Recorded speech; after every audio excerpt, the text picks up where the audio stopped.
Quando la palla cade non può tornare indietro. Davide Bristot se n'è andato a soli 18 anni, ma vive nel ricordo dei tanti che lo hanno apprezzato e indicato come esempio. Bristo mancherà ai compagni di scuola del Liti, alla grande famiglia del volley che oggi l'ha immaginato giocare leggero e spensierato.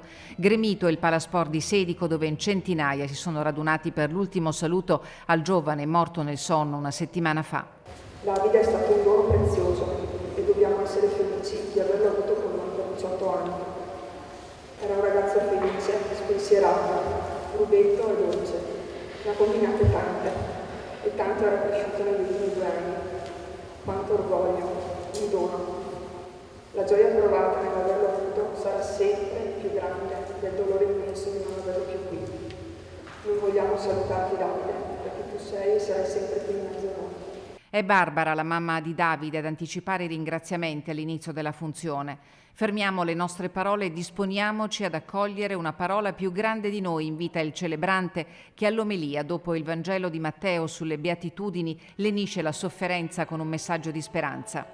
Se noi, anche uscendo da questo luogo, imparassimo a sorridere un po' di più alla nostra vita, imparassimo ad essere contenti della nostra vita e non insoddisfatti, voi potreste rivedere lo sguardo di Davide, che era contento della sua vita. Se noi sapremo di più essere contenti delle capacità degli altri, gioiremo dei successi degli altri, voi potrete rivedere Davide che è contento dei successi di suo fratello, dei passi che compie, e magari vi sentirete dire anche tanta roba. Stretta accanto alla bara di legno chiaro la famiglia, mamma, papà e i fratelli Alessandro e Nicola, le note delicate di un violino e di un'arpa ad accompagnare l'inizio del nuovo viaggio per Davide.